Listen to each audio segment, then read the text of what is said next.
Oke. Nah, setelah kita bahas SLC, nah selanjutnya ada yang disebut dengan SDLC. Jadi SDLC itu adalah bagian dari SLC. Jadi tahapan pengembangan sistem itu adalah bagian dari siklus sebuah sistem informasi. Nah, kita ulas sedikit karena sebetulnya minggu sebelumnya pun sudah sedikit dibahas. Oke. SDLC itu apa? SDLC itu adalah suatu proses pengembangan yang terstandarisasi, yang mana nanti di sana terdiri dari satu set aktivitas, metode, praktik, perangkat-perangkat terotomasi yang nantinya akan digunakan oleh tim pengembang sistem dan juga project manager untuk mengembangkan sistem informasi di suatu proses ya di sana di dalamnya. Nah, kemarin kita ingat kembali ada apa saja ya. SDLC itu mengambil dari beberapa literatur itu banyak sekali referensi. Ya, ada yang 4 tahap, ada yang 5, 6, 7. Nah, untuk di sesi ini saya akan menggambarkan adalah yang 4. Dimulai dari perencanaan atau planning, analisis ya, analisa, kemudian desain atau perancangan, kemudian implementasi atau penerapan ya di sana.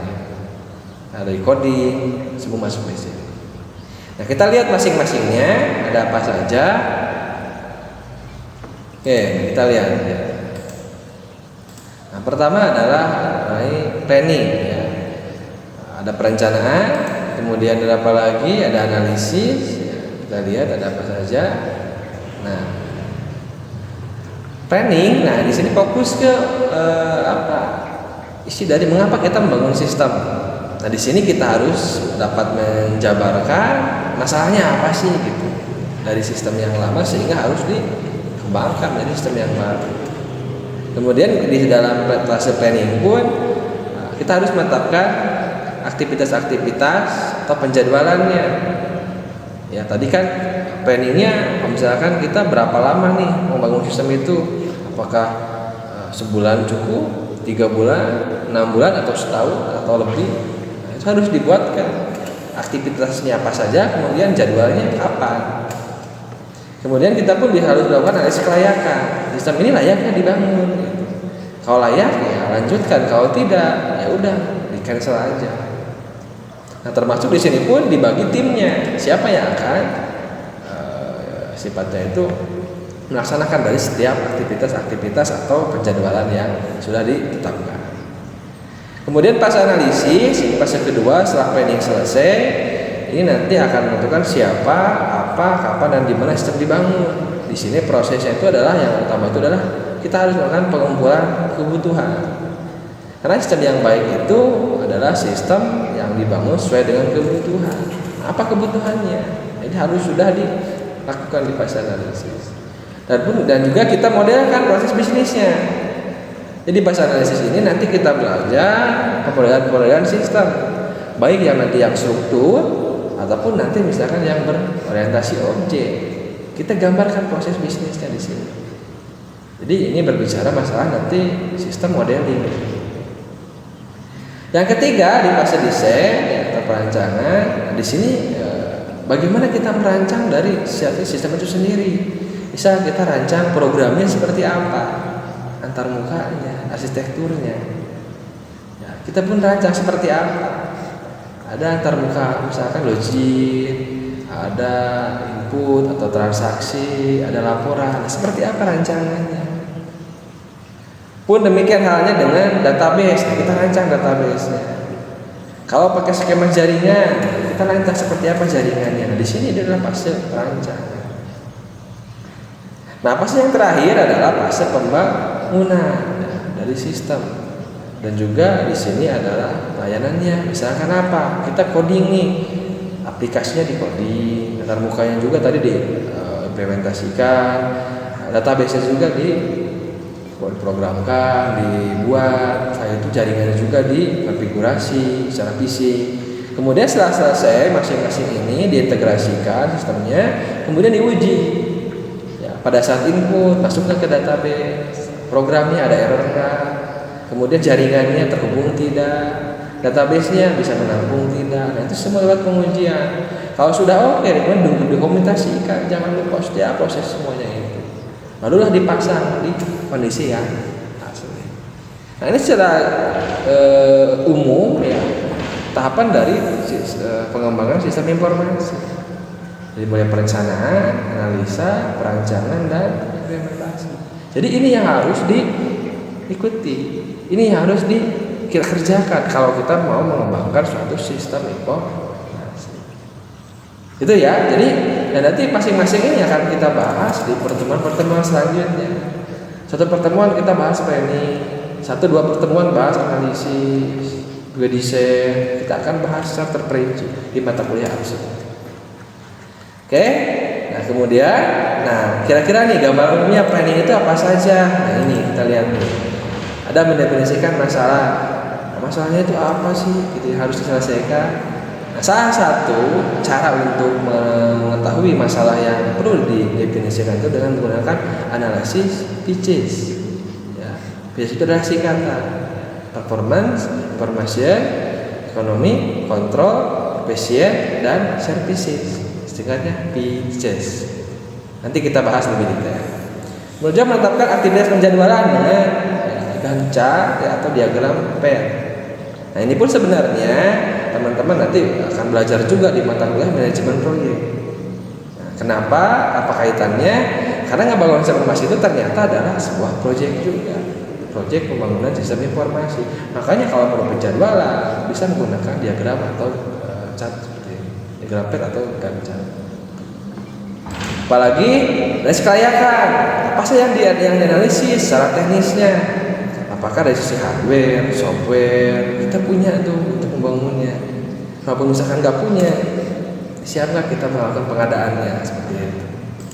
Kemudian secara ekonominya, apakah sistem ini yang dibangun itu akan memberikan keuntungan atau tidak?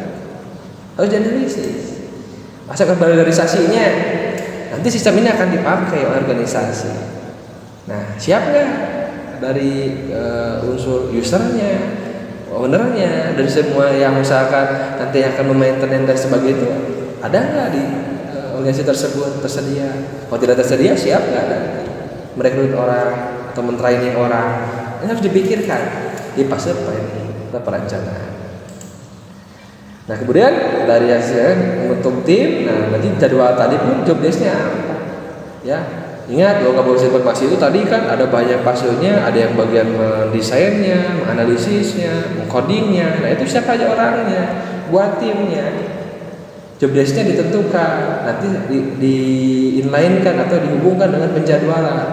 Jadi nanti akan terlihat gambaran itu dalam planning itu dalam bentuk yang namanya apa? Namanya sistem atau proposal dari pengembangan sistem. Yang namanya proposal ya itu kan utuh ya, sama halnya dengan proposal misalkan kegiatan, di sana ada jangka waktunya, di sana juga ada misalkan orang-orangnya siapa, tugasnya apa, gitu kan, tahapannya, gitu kan, sumber dananya dan sebagainya, apa yang harus dibeli, apa harus dikeluarkan, di sini harus dimunculkan dalam itu namanya sistem proposal. Ini untuk fase pertama, fase planning. Fase yang kedua atau fase analisis. Nah kita lihat ini pengumpulan kebutuhan dengan menjawab pertanyaan siapa yang akan menggunakan sistem. Nanti harus tahu usernya siapa sih, user utamanya, user yang lainnya siapa, apa yang bisa dilakukan. Nanti tersebut itu akan bisa apa aja, ada fitur apa aja, akan mengatasi masalah apa. Jadi tadi kalau di planning, di perencanaan ada masalahnya A sampai X, berarti di sistem juga harus bisa mengatasi itu ya, harus bisa mengatasi masalah yang tadi.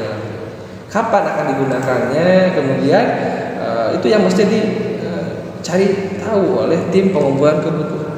Nanti ada tekniknya ya untuk mengumpulkan kebutuhan. Selanjutnya kalau sudah kita tahu semua ya kita investigasi, kita modelkan sistemnya ya. Kita modelkan sistem yang berjalan, kemudian identifikasi kemungkinan perubahan-perubahannya ya. Jadi yang apa sih kelemahan sistem yang berjalan itu kita modelkan, kemudian apa sih kemungkinan untuk perubahannya. Untuk sistem apa? Sistem yang barunya seperti apa? Jadi nanti kelihatan perbedaannya. Sistem yang lama seperti apa? Sistem yang baru seperti apa? Dari sisi proses bisnisnya. Itu ya. Oke. Nah, di sini pas analisis akan munculkan namanya bisnis proses modeling atau pemodelan proses bisnis. Nah, kalau bahasa di teman-teman mahasiswa saya disebut itu adalah prosedur. Jadi kalau kita mau ngebangun sistem informasi penjualan di toko, nah, berarti ada proses sistem penjualan yang berjalan dan ada sistem penjualan yang diusulkan. Itu namanya bisnis proses. Kemudian fase yang selanjutnya adalah fase desain atau perancangan. Nah, apa aja yang dirancang? Tadi ya ada flowchart-nya, antar mukanya, demo logic, menu utama, kemudian input, proses, output. Kalau tadi input misalkan barang, input misalkan pelanggan, proses transaksi, pemesanan, pembayaran, kalau ada misalkan transaksi angsuran, cicilan dan sebagainya.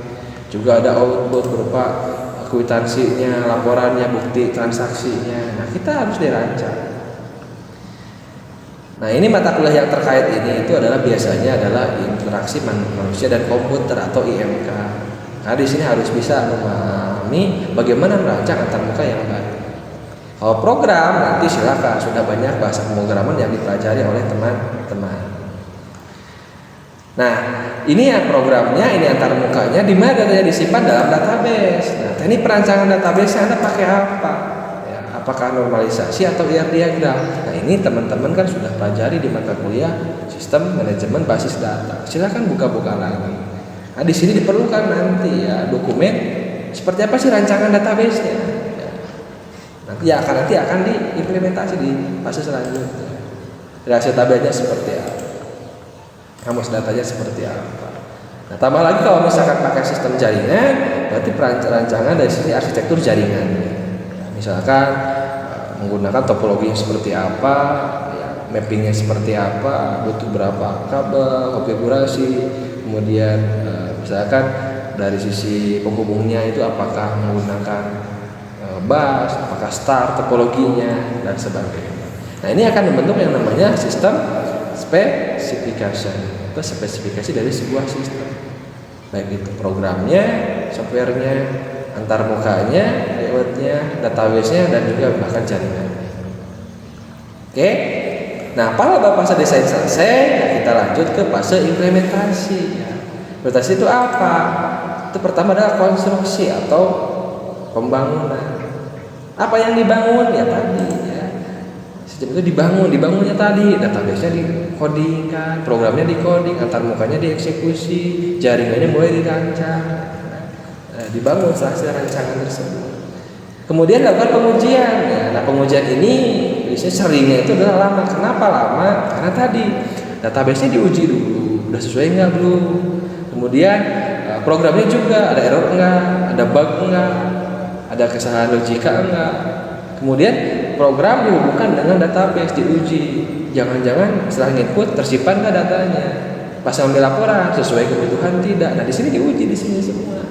Termasuk jaringannya terhubung enggak gitu kan antara klien dengan server dan sebagainya. Jadi fase konstruksi itu fase pembangunan dari sistem itu sendiri. Nah, pengujian ada di sini, ada unitnya, integrasinya, sistemnya dan juga pedoman dasarnya. Nah, ada beberapa testing atau pengujian unit ya tadi, misalkan unit dari softwarenya, hardware, dari sisi jaringannya, masing-masing setelah dikoneksikan diuji.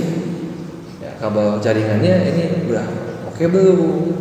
Aplikasinya, database. Nah, diintegrasikan tuh dari tiap-tiap modul, misalkan ada modul input barang, ada modul input pelanggan, kemudian ditransaksikan. Pada saat transaksi terjadi apakah barangnya berkurang tidak, terus ada muncul reportingnya itu sesuai tidak. Nah, pengujian sistem secara keseluruhan, dari mulai awal sampai selesai itu oke enggak.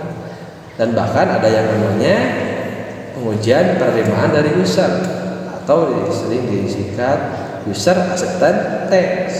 Nah, user nanti disuruh menguji ini sistem sudah sesuai kebutuhan antarmukanya atau tata letaknya atau ukurannya, fungsionalitasnya sudah sesuai belum? Kalau sudah sesuai berarti kan sudah oke, sudah sesuai dengan keinginan user. Nah, kalau sudah oke semua ya pengujiannya, tinggal instalasi dipasang. Sistem yang lamanya di off-kan, kemudian sistem yang barunya dijalankan, gitu kan. Dan jangan lupa itu dilakukan dokumentasi. Nah, jadi kurang lebihnya ya proses dari atau tahapan dari SDLC itu perencanaan, munculnya produknya sistem proposal, analisis adalah modelingnya, pemodelannya, desain adalah spesifikasinya, implementasi adalah new sistemnya dengan persiapan untuk testing maintenance ya. Testingnya adalah maintenance untuk nanti di tahapan untuk operasional sistem. Oke, nah ini untuk produk-produk planning, analisis, desain, implementasi. Nah itulah yang akan kita lakukan ya di pertemuan-pertemuan selanjutnya terkait dengan fase-fase ini, dari mulai perencanaan, analisis, desain, dan implementasi. Oke, kita lanjut untuk next.